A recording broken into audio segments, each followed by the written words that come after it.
Welcome back. Increasing access to credit. Fair Isaac, the company behind the FICO score, is rolling out a major change. The UltraFICO score will go beyond payment history. According to the Journal this morning, it will factor in bank account activity, how consumers manage their cash and checking, savings, and money market accounts. It launches next year. Joining us right now to talk more about that is Mark Hamrick. He is Bankrate.com senior economic analyst. And Mark, it's good to see you this morning. Thanks very much for joining us. Good to see you. So you think this is about younger people, this new FICO change? Tell us about it. Primarily, and we think about the fact that there's a large portion of the U.S. population which really isn't doing business with traditional financial service companies. Millennials have been smart. They're saving more money. Our recent Bankrate survey found that about 2/3 of the American public was essentially limiting its spending, and millennials were doing the best job of saving more money. So that money is sitting in accounts, not necessarily being spent.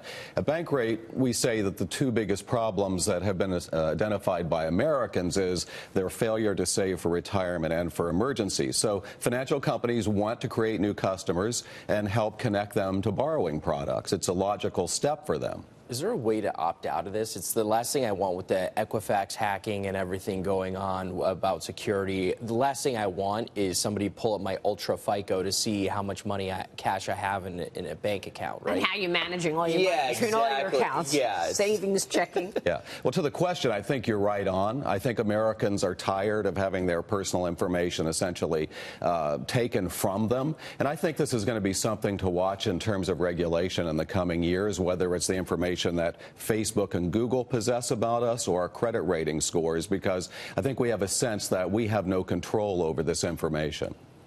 What about with this new FICO score? Is this a way to essentially offer people even more credit, if you will? This is at a time when people are increasingly stretched, that you've seen auto lending, particularly on the fringes of people with very low subprime auto lending, really being pulled back on. Is this a way to basically shine up people's credit scores and make them more palatable to the lenders? It's a very good question. I think that is essentially the tension that could be created by this. In other words, giving loans to people who are not well qualified. But that, I don't think, is the intention. Most financial service firms are not looking to create new losses.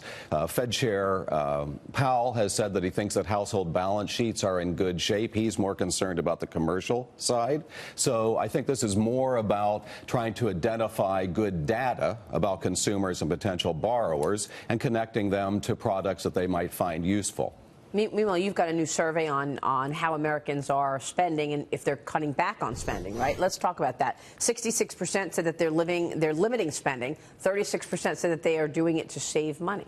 Yes, and I think this is a good thing. As I said, you know, I don't think there are many Americans that go essentially into their last days saying, you know what, I saved too much money. I think more Americans regret that they didn't do a better job of saving for retirement or emergencies. And I think that 36% was only of the 66% that were saving. So it was only 24% overall that we're saving for longer term. The other thing that was interesting in the study was there has long been a contention that the big difference between how well you do in life is how long your time horizon is.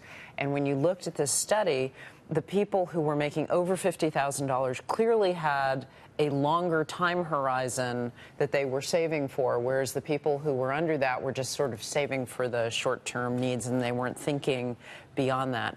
How, if we're going to move away from the Keynesian mentality that the more debt you have and the more spending you have, the better off we all are, to one where people are actually more prudent and thinking about their savings, how is borrowing going to help that happen?